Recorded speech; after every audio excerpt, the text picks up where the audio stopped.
মহিলারা যখন ঋতুবতী হয় তখন সালাত আদায় করে না, তখন সিয়াম পালন করে না, তখন সালাত আদায় করে না, সিয়াম পালন করে না। সিয়াম পালন করা লাগে পরে, আর সালাত আদায় করাই লাগে না, সালাতি মাপ। এটা নয়?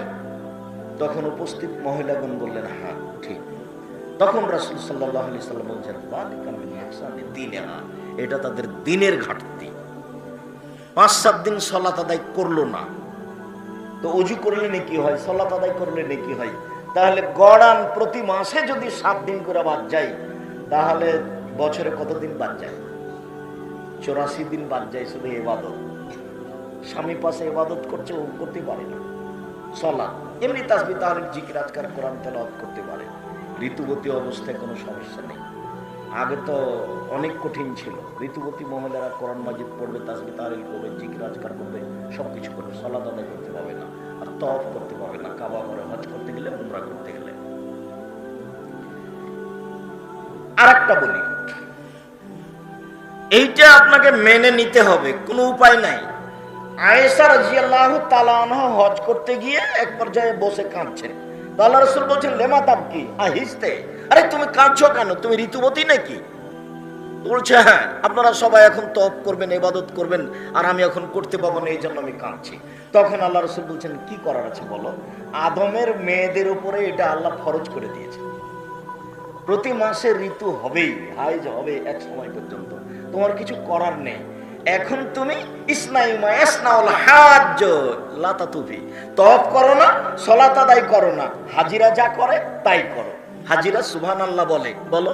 হাজিরা কোরআন তেলাওয়াত করে, করো। হাজিরা তাসবিহ তাহলিল করে, করো। হাজিরা জিকির আজকার করে, করো। শুধু তওয়াব করো না, শুধু সালাত আদায় করো না, এই কথা বললেন। তো এইখানে আরেকটা আমি ঘটনা নকল করি। চন্দ্র সূর্য গ্রহণের সাথে ঘটনা লেগে আছে। সাহাবীগণ বলছেন চন্দ্র সূর্য গ্রহণের সালাতের বিবরণের এক পর্যায়ে রাআইনাকা তানাওয়ালতা শাইয়ান, দেখলাম আপনাকে, আপনি কিছু নিলেন সালাতের মধ্যে। সুমা রাআইনাকা তাকাকাতা, তারপর দেখলাম আপনি সালাতের মধ্যে পিছিয়ে উঠে গেলেন, ব্যাপারটা কি? দেখলাম যে আপনি সালাতের মধ্যে কিছু নিলেন, আবার দেখলাম যে আপনি সালাতের মধ্যে পিছিয়ে উঠে গেলেন, ব্যাপারটা কি? তখন আল্লাহ রাসূল বলছেন ইন্নী রাআইতুল জান্নাতা ওয়া তানাওয়ালতু মিনহা উনকুদান, আমি সালাতের মধ্যে জান্নাত দেখলাম, তারপর আমি জান্নাত থেকে একটা ফলের টুকরা নিয়ে নিতে চাইলাম। লাউ আখাজতুহু লা আকালতুম মা বাকিয়াতিদ দুনিয়া, যদি আমি টুকরাটা নিয়ে নিতাম তাহলে সারা পৃথিবীর মানুষ কিয়ামত পর্যন্ত খেয়ে শেষ করতে পারত না। সুম্মা রাআইতুন নারা লাম আরা মানজারান কাত্তু আবসা, তারপর আমি জাহান্নাম দেখলাম, এত ভয়ঙ্কর অবস্থায় কোনোদিন জাহান্নাম দেখিনি, খুব কঠিন অবস্থায় জাহান্নাম দেখলাম। এই কথা বলার পরে রাসূল সাল্লাল্লাহু আলাইহি সাল্লাম বলছেন যে ফারাইতু আকসার আহলিহা নিসা, জাহান্নাম দেখার পরে দেখলাম শুধু জাহান্নামে নারী আর নারী, জাহান্নাম দেখার পরে দেখলাম জাহান্নামে শুধু নারী আর নারী। তো তখন সাহাবীগণ বললেন বেমা, কেন তারা জাহান্নামে যাবে? তখন আল্লাহ রাসূল বললেন বে কুফরিহিন না, তাদের কুফরি করে। এই বাচ্চা, ভং পেয়েছে, এতক্ষণ পর্যন্ত এখানে বসে আছো, এতক্ষণ আগে উঠে যাওনি? তোমার দিকে মানুষ চেয়ে থাকবে। দিনী ভাই বোন, আপনাদেরকে আমি অনুরোধ করছি, কথা যথাযথভাবে মূল্যায়ন করার চেষ্টা করেন। আপনারা মহিলা মানুষ, এই মেয়ে, এত কথা বলার পরে তুমি কথা বলো কি করে? একটু শরম করো না? কথা বলছো কেন? এক খেয়ালে চেয়ে থাকবা, পাখি যেন মনে করে তুমি পাথর, তোমার জন্য এসেছি, কিছু না কিছু তোমার উপকার করবই করবো ইনশাআল্লাহ। তুমি ধৈর্য ধারণ করো। আল্লাহে আল্লাহর কসম, আল্লাহে আল্লাহর কসম, আল্লাহে আল্লাহর কসম, আমি আব্দুর রাজ্জাক বিন ইউসুফ 90 সাল থেকে নিয়ে এখন পর্যন্ত কোনোদিন অপ্রয়োজনীয় বাক্য বলিনি। আমার জীবনে কোনোদিন আমি কেসা কাহিনী বলিনি, আমি জীবনে কোনোদিন মানুষের বিরুদ্ধে কথা বলিনি, আমি জীবনে কোনোদিন সরকার বিরোধী বক্তব্য দিতে যায়নি। আমি বলেছি আমার তদন্তে শতকরা 95 জন বক্তা মৃত্যু, একথা বলেছি। তবে আমি বলিনি ইনি মৃত্যু, একথা আমি বলি। আমি বলেছি শতকরা 98 জন মুফাসসির মৃত্যু, তবে আমি বলিনি ইনি মৃত্যু, একথা বলিনি। তোমার সাহস থাকলে তোমার মুফাসসিরকে নিয়ে আমার সাথে কথা বলতে পারো। তবে এই পাতা আমার খুব ভালোভাবে পড়া আছে, ভালোভাবে পড়েই আমি বই লিখেছি বক্তা শ্রোতার পরিচয়। কে বক্তা কে শ্রোতা জানা দরকার। আমি অবস্থা দেখেই তাফসির কি মিথ্যা হতে পারে এই বই লিখেছি। তাফসির কি মিথ্যা হতে পারে মানে ওই বইয়ে যা তাফসির আছে সবই মিথ্যা, আরো মিথ্যা। ইসুফের সাথে জুলাইখার বিবাহ হয়েছে, ইতিহাস সত্য নয়। আইয়ুব আলাইহিস সালামের শরীরে পোকা হয়নি, এটা মিথ্যা কথা। ইসুফ আলাইহিস সালাম প্রেমের জুলাইখার সাথে অন্যায় জেনা করতে বসেছেন, এই তাফসির মিথ্যা। দাউদ আলাইহিস সালাম আউরিয়ার স্ত্রীকে দেখে ব্যস্ত হয়ে গেছেন, তাই তাকে যুদ্ধে পাঠিয়ে হত্যা করে তার স্ত্রীকে বিবাহ করলেন। একজন নবীকে কৌশল করে কারোর স্ত্রীকে বিবাহ করতে হবে এরকম প্রয়োজন নবীর নেই। এত নোংরা ইতিহাস নবীর নামে লেখার প্রয়োজন নেই। আপনি পড়ে দেখুন, কেন পড়েন না? আমি আপনার জন্য লিখেছি, বিশ্বাস করেন। আমি বলেছি এদেশের মাটিতে জামিয়া সালাফিয়া নামে উন্নত মানের প্রতিষ্ঠান গড়বই ইনশাআল্লাহ, যেখানে ছেলে মেয়ে উন্নত মানের বাংলা ইংরেজি আরবি শিক্ষা অর্জন করে জাতির অন্যায়ের বিরুদ্ধে লড়বে, মুখে কলমে মিডিয়ে। মুখে বলে আসছি বলবো, কলমে লিখছি লিখবো ইনশাআল্লাহ, মিডিয়ায় পথ অবলম্বন করেছি করবো ইনশাআল্লাহ। অনলাইন আল ইতিসাম টিভিতে এগুলো আপনি দেখতে পারেন। 2020 সালের করোনা ভাইরাসকে লক্ষ্য করে আমরা সালাতের উপরে আলোচনা করে আসছি। এখন আমাদের আলোচনা রয়েছে চন্দ্র সূর্য গ্রহণের। প্রথম থেকে আমরা এই আলোচনা করে আসছি। আমরা আলোচনাতে করোনা ভাইরাস মহামারী নয় এটা নাকচ করেছি, মহামারী নয় এটাই ঠিক। করোনা ভাইরাস ছোঁয়াচে রোগ নয় এ কথাই ঠিক। তো কি হতে পারে? কোনো বালা মুসিবত হতে পারে। কি করতে হবে? তাসবিহ তাহলিল করতে হবে, জিকির আজকার করতে হবে, ক্ষমা চাইতে হবে, সালাত আদায় করতে হবে, দান করতে হবে। এরই ধারাবাহিকতাই চলছে। অনলাইন আল ইতিসাম টিভিতে আপনি বিস্তারিত দেখতে পারেন। বলছিলাম উপস্থিত বৈঠকের মুসলিম বোন, আপনাকে লক্ষ্য করে বলছি, আপনাকে আবারও সতর্ক করছি, আপনি কথা বন্ধ করুন। আর যারা চলে গেছেন তার আশা অন্যায় হয়েছে। রাত পার হয়ে গেছে। আমি কি আব্দুল্লাহ বিন ফজল যে ফজর পর্যন্ত বক্তব্য দিব?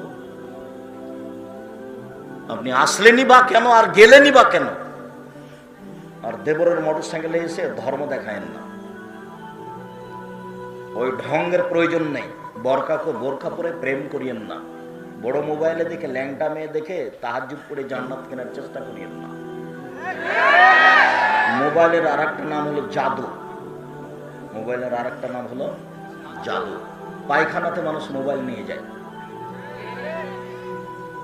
তোমার এই সাড়া তো আমি তোমাকে প্রথমে নিষেধ করেছি, তুমি তার মধ্যে। ঘৃণা করি তোমার এই নীতিকে, ঘৃণা করি তোমার এই নীতিকে, ঘৃণা করি তোমার এই নীতিকে, ঘৃণা করি। তোমাকে আমি বলেছি যে রাজশাহী চাঁপাইনবাবগঞ্জ গোদাগাড়ির থুবড়া নামে বিষয়টিকে এবং ডুলি বিবির নামে পেশাব করে দিতে হবে। বলেছি যে এইরকম মোবাইল ব্যবহার করার নামে পেশাব করে দিতে হবে, এই দিয়ে উপকার নিতে হবে, বিকল্প পথে উপকার নিতে হবে। আমি তো মোবাইল রিং হলে অন করতে পারি, এছাড়া আমি তোমার নামটা সেভ করতে পারি না। এরপরে তো আমি পৃথিবীতে বেঁচে আছি, আমার তো বাঁচতে কোনো সমস্যা দেখি না। জামিয়া সালাফে এখন প্রতি মাসে 30 লক্ষ টাকা বেতন লাগে। কিছু কিছু শিক্ষকের বেতন আছে প্রায় 65-70 হাজার, সব মিলে তাদের পিছনে প্রায় 80,000 টাকা মাসে বিল আছে। প্রায় 250 জন শিক্ষক শিক্ষিকা কর্মচারী আছে জামিয়া সালাফে। জামিয়া সালাফিয়া ডাঙ্গিপাড়া রাজশাহী, জামিয়া সালাফিয়া রূপগঞ্জ নারায়ণগঞ্জ ঢাকা, জামিয়া সালাফিয়া 6 মাইল বাবুগঞ্জ বরিশাল, জামিয়া সালাফিয়া তেঘরা বিরল দিনাজপুর। এসব প্রতিষ্ঠান চলমান। আরো যেগুলো রাস্তায় অপেক্ষা করছে সময়ের গতিতে হবে। এই মোবাইলে মানুষের সাথে যোগাযোগ করি, তোমারটা লাগে না। তারপরে তো আছে, তাহলে বোঝা যাচ্ছে যে ও না হলেও চলবে। আমি তো মনে করি যে তুমি যা প্রয়োজন মনে করো মোবাইলের, আমি মনে হয় তার চেয়ে বেশি মনে করি। তারপরে আমি রিং হলে অন করতে পারি, তোমার নামটা আমি সেভ করতে পারি না। তারপরে তো চলছে আলহামদুলিল্লাহ, ভালোই আছি, ভালো অবস্থাতে আছি। জামিয়া সালাফের বিরোধিতা করে কেউ টিকতে পারবে না, উপরে ফয়সালা আছে ইনশাআল্লাহ। এরকম ক্ষমতা মানুষের হাতে নেই। আর জামিয়া সালাফের কোনো কাজ আমি নিজে করিনি। ডাঙ্গিপাড়া আমি নিজে যাইনি, মানুষ জোর করে নিয়ে গেছে।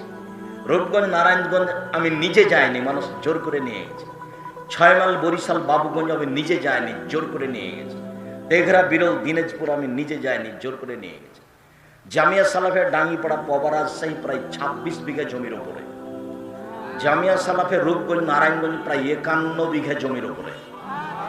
দিনাজপুর প্রায় 18 বিঘা জমির উপরে। বরিশাল প্রায় 7 বিঘা জমির উপরে।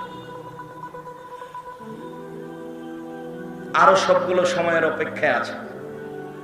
ফেনী নোয়াখালীতে 300 শতক জমি রেজিস্ট্রি হয়েছে, আরো বাকি হবে বলে অপেক্ষা করেছে।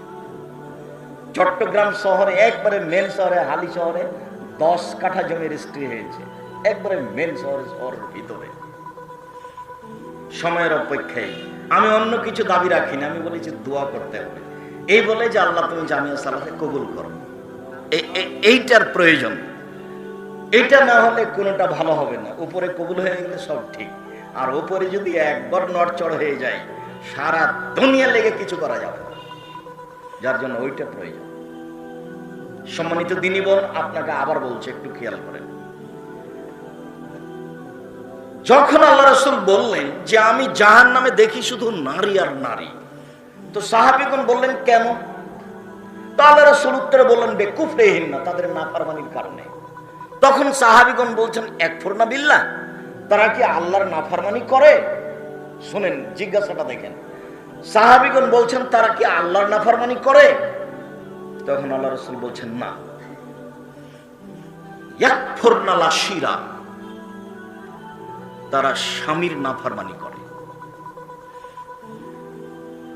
ও ইউকসিরনা লানা, তারা মানুষের প্রতি অভিশাপ করে, বদনাম করে, একটুতেই ঝগড়া করে। আপনি আমার দিনী বোন, আপনাকে আমি বলছি, পাশের বাড়ির ছাগলে আপনার সিম গাছ 10 বার কেটে ফেলে আপনি মুখ খুলবেন না। কষ্ট পাবেন ভিতরে, কষ্ট পেয়ে আপনি থেকে যান, মুখ বড় বিপদ। তাহাজ্জুদ পড়ে মুখের কারণে জাহান্নাম চলে যেতে হবে।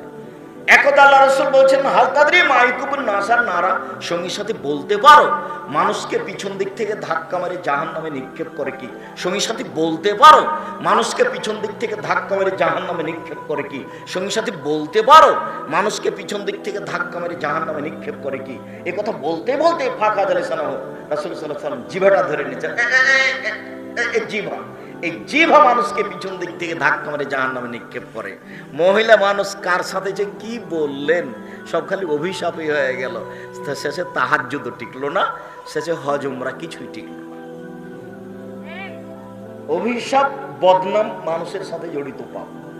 জোর করে জমি দখল করে যা হলো, বদনাম করে তাই হলো।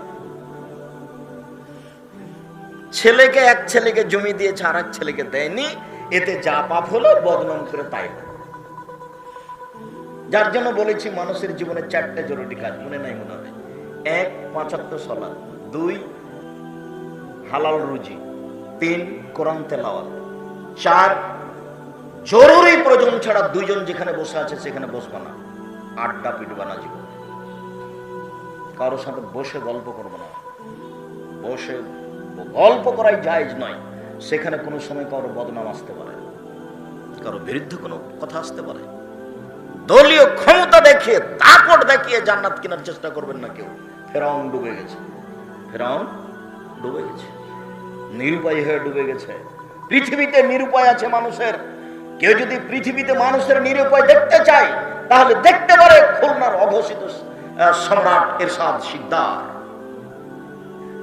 খুলনার অঘোষিত সম্রাট এরশাদ শিকদার ফাঁসি হওয়ার পূর্বে মেয়ের মাথাতে একটু হাত রাখতে চেয়েছিল, তা হয়নি।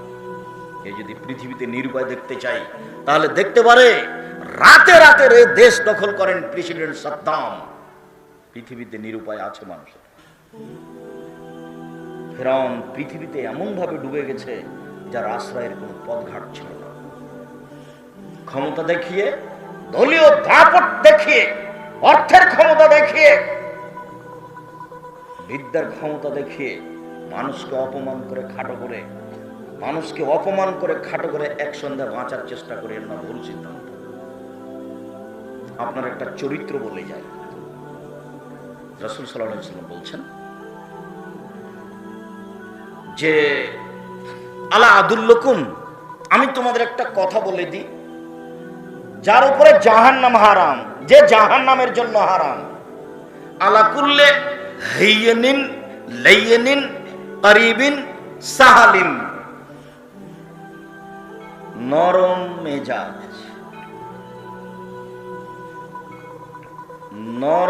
মেজাজ, সহজ সরল স্বভাব, নরম মেজাজ, সহজ সরল গতি স্বভাব, এর জন্য জাহান্নাম হারাম, এর নিজে জাহান্নামের উপরে হারাম। আবার বলছেন আল মুমিন গিরুন করিম, মুমিন হচ্ছে ভোলা ভালা, মুমিন হচ্ছে নরম স্বভাবে। অল কাফের অল ফাজির খিব্বুল লাইম, ধূর্ত আবার দুশ্চরিত্রের অধিকারী, এ হচ্ছে ফাজের, এ হচ্ছে বদ। এটা হলো মুমিন এবং ফাজেরের বৈশিষ্ট্য। কোনদিন কারোর বিরুদ্ধে লড়ে, মামলা করে, অপমান করে, জমি দখল করে, গলাবাজি করে একসঙ্গে বসবাস করার চেষ্টা করিয়েন না, ফলাফল খারাপ হবে। তোরা স্বামীর অমান্য করে, মানুষের বদনাম করে, এই কারণে তাদের আমি বেশি বেশি জাহান্নাম দেখছি। এখনো কথাটা শেষ করেননি। তারপরে তিনি বলছেন লাউ আহসানতা বেহেদাহুন্না দাহারা, সারা জীবন তুমি তার সাথে ভালো আচরণ করলে, সুমার রাআত মিনকা শাইআন, তারপর তোমার ভিতরে একটু কিছু খারাপ দেখলো, চট করে বলে বসলো মা অজাত্ত মিনকা খায়রান, কোনোদিন আপনার ভিতরে ভালো দেখিনি, আপনার কোনোদিন কিছু ভালো পায়নি, না কোনোদিন ভালো কাপড় কিনেছেন, না কোনোদিন ভালো কথা বলেছেন, না কোনোদিন আমার কাছে ভালো আচরণ করেছেন। শুধু আপনার বোনেরা এসে ভিড় করে, আপনার ভাইরা এসে ভিড় করে, এগুলো আপনার বোনের, আপনার ভাইয়ের ঝামেলাটা টানতে টানতে আমার জীবন চলে গেল। উপস্থিত বৈঠকের মুসলিম বোন সবাই এই কথা বলে, এই কথা নয়। আপনাকে আমি রাসূল সাল্লাল্লাহু আলাইহি ওয়াসাল্লামের এই কথা বলে আপনার কথা আমি শেষ করিনি, আপনাকে আমি এই কথা বলে রাখতে চাই যে জিবরাইল আমাদের নবীকে বলছেন যে ওই যে একজন মহিলা আছে, ওর নাম খাদিজা, ওর হাতে একটা বাটি আছে, আসলে আপনি বলে দিবেন খাদিজা তোমাকে আল্লাহ সালাম দিয়েছে। আসলে আপনি বলে দিবেন খাদিজা তোমার জন্য জান্নাতে একটা ঘর বানানো হয়েছে যেখানে কোনো হইচই নেই। আপনাকে আমি খাদিজার মতো ভাবতে চাই, আয়েশা রাদিয়াল্লাহু তাআলার মতো ভাবতে চাই। আয়েশা রাদিয়াল্লাহু তাআলা আনহা বলছেন আল্লাহর নবী, আয়েশা জিবরাইল তোমাকে সালাম দিল। তখন আয়েশা রাদিয়াল্লাহু তাআলা বলছেন আলাইকা ওয়া আলাইহিস সালাম, আপনাকেও সালাম, জিবরাইলকেও সালাম। আপনি তো জিবরাইলকে দেখতে পান, আমি তো দেখতে পাই না। এক বিছানায় তিনজন, যেখানে মুহাম্মদ সাল্লাল্লাহু আলাইহি ওয়াসাল্লাম আছেন সেখানে জিবরাইল আছেন, সেখানে আয়েশা রাদিয়াল্লাহু তাআলা আছেন। জিবরাইল আয়েশাকে সালাম দিচ্ছেন। আয়েশার একটা স্বভাব দেখবেন, আপনাকে বলে এই উপস্থিত বৈঠকের মুসলিম বোন, আবার আপনি ওদিকে কথা বলছেন কেন? আপনাকেই বলছি, দেখেন আপনি আয়েশা রাদিয়াল্লাহু তাআলা আনহা বলছেন যে আমাকে নিয়ে আল্লাহ রাসূল একটা যুদ্ধ সফরে ছিলেন, তো আমি টয়লেটে একটু দূরে গেছি পায়খানা করার জন্য, এসে দেখছি কেউ নেই, সবাই চলে গেছে, অবাক হয়ে গেলাম। তো আমি ওখানে থেকে গেলাম, এজন্য যে তারা আমাকে এক সময় দেখবে, খুঁজবে, পাবে না, তখন আবার আসবে এখানে, আমি এখানে থেকে গেলাম। একটু পরে দেখছি একজন লোক বলছে ইস্তারজা, মুখমণ্ডল আমি কাপড় দিয়ে ঢেকে নিলাম। আমি আপনাকে আয়েশার পর্দা দেখাচ্ছি। আমি একটা শব্দ শুনলাম ইস্তারজা, ইন্না লিল্লাহি ওয়া ইন্না ইলাইহি রাজিউন। এই শব্দটা শোনার সাথে সাথে আমি মুখের পর্দাটা ফেলে দিলাম, মুখটা ঢেকে নিলাম।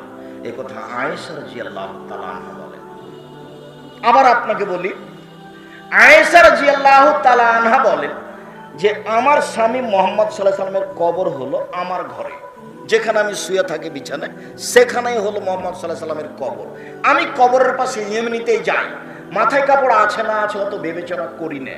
কিছুদিন পরে হলো আমার বাপের কবর, তাহলে আমার ঘরে হলো আমার স্বামীর কবর, তারপরে আমার বাপের কবর, তবু আমি এমনিতে যাই, স্বাভাবিকভাবে যাই। কদিন পরে হলো উমর রাদিয়াল্লাহু তাআলা আনহুর কবর, তখন আর আমি এমনিতে যাই না, আমি লজ্জা পাই, আমি উমরকে লজ্জা করি, আমি তখন মাথায় কাপড় দিয়ে নিজেকে গুটিয়ে নিয়ে যাই। মানুষটা মারা গেছে, কবরকে লজ্জা করছে। বুঝাতে পারিনি মনে হয় আপনাকে। তো আমি বলছি অনেক দিন থেকে, এরপরে আপনার গতি পরিবর্তন হয়নি, এর জন্য আমি দায়ী নই, এর জন্য মুহাম্মদ সাল্লাল্লাহু আলাইহি ওয়াসাল্লাম দায়ী নন, এর জন্য আপনাকে দায়ী হতে হবে। আপনার স্বামী কাপুরুষ, আপনার ছেলে কাপুরুষ, যার ফাঁকে আপনি এরকম করতে পারছেন, কেন আপনি বেপরদায় যাবেন? কেন আপনাকে রাস্তাঘাটে যেতে হবে? কেন আপনাকে মাথায় কাপড় না দিয়ে চলতে হবে? এই মেয়ে, এই তুমি কি শিক্ষা দেখাতে চাচ্ছ? কোনো পোশাক পরে মাথায় কাপড় না দিয়ে পুরুষকে জাহান্নামের দিকে ঠেলে দিয়ে নিজেকে শিক্ষিতা মনে করো না। জাহান্নাম তোমার জন্য অপেক্ষা করছে। মুহাম্মদ সাল্লাল্লাহু আলাইহি ওয়াসাল্লাম বললেন, আমি জাহান্নাম দেখলাম প্রায় সবাই নারী। যেখানে রাসূল সাল্লাল্লাহু আলাইহি ওয়াসাল্লাম বললেন সিনফান মিন আহলিন নার, আমি দুই শ্রেণীর মানুষকে জাহান্নামে দেখলাম, ওদের আমি দেখিনি তবে ওরা জাহান্নামে যাবে, ওদের আমি দেখিনি তবে ওরা জাহান্নামে যাবে। এক শ্রেণীর মানুষ যারা মানুষকে মারে লাঠি দিয়ে, যে লাঠির একদিক চিকন একদিক মোটা। আর এক শ্রেণীর মানুষ হচ্ছে নিসাউন, মহিলা, কাসিয়াতুন, কাপড় পরে থাকে, আর ইয়াতুন, উলঙ্গ। কাপড় পরে উলঙ্গ হয় এ কথা মুহাম্মদ সাল্লাল্লাহু আলাইহি ওয়াসাল্লাম বলেন। নিসাউন, কাসিয়াতুন, আর ইয়াতুন, মুমিলাতুন, পুরুষকে নিজের দিকে আকৃষ্ট করে, মাইলাতুন, তারা নিজেরা আকৃষ্ট হয় পুরুষের দিকে। তারা জান্নাতে যাবে না, তারা জান্নাতে তো যাবে না, জান্নাতের গন্ধও পাবে না। আপনি সাবধান থাকুন, অল্পদিন পরে মরণ চলে আসবে, এখনই মরণ চলে আসবে, যেহেতু মরতেই হবে, কাজে আপনি প্রস্তুতি নেন। উপস্থিত বৈঠকের দিনই মুসলিম বোন, আপনাকে আবারও বলে রাখলাম, আপনি পরিবর্তন হতে পারেননি তবে অনেকেই হয়েছে। আপনি পরিবর্তন হতে পারেননি তবে অনেকেই হয়েছেন। সে আমাদের দেশের মানুষ নয়। আপনাকে আমি একটা উদাহরণ দেখাই, যারা আমাদের একবারে সেই আপনার ওই বরিশাল ভোলার। আমি ঢাকা বিমানবন্দরে ঢুকে যেখানে বসতে হবে বিমানে যাওয়ার জন্য, সেখানে আগিয়ে যাচ্ছে, একটা মেয়ে চট করে দাঁড়িয়ে বলছে, আপনাকে আমি আমার জীবনের চেয়ে বেশি ভালোবাসি। তখন আমি বলছি কেন? তখন বলছে, আমি একজন আধুনিক মেয়ে নয়, অত্যাধুনিক মেয়ে, আপনার বক্তব্য আমাকে পরিবর্তন করেছে। তখন আমি বলছি, এত কঠিন কথা তুমি শুনতে পারো? তখন আমাকে বলছে, কঠিন নয়, সত্য কথা। বাহিরের মানুষ মেনে নিবে আর আপনি বাকি থাকবেন ঘরের মানুষে। আপনি আমার খুব কাছের দিনী বোন,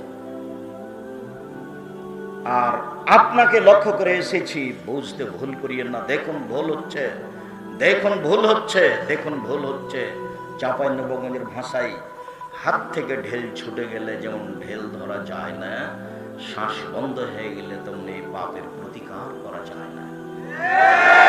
শ্বাস বন্ধ হওয়ার পূর্বে আপনি পাপের প্রতিকারের চেষ্টা করুন, সহজ ব্যাপার। কুল্লু বানি আদম খাত্তা খায়রুল খাত্তাইন তাওয়াবুন, আদম সন্তানই পাপী, তবে পাপ করার পরে ফিরে আসে যে সেই সবচেয়ে উত্তম মানুষ। পাপ হয়ে গেছে, আপনি ওই দিকে আর চিন্তা করিয়েন না, এইদিকে ফিরে আসেন, আপনি আস্তাগফিরুল্লাহ বলতে শিখুন। প্রতীক্ষমান রয়েছেন রহমান ক্ষমা করার জন্য, গাফফার প্রতীক্ষমান রয়েছেন ক্ষমা করার জন্য। আপনি কখন ক্ষমা চাইবেন? আপনার জন্য প্রতীক্ষমান রয়েছেন। আপনাকে আমি অনুরোধ জানাই।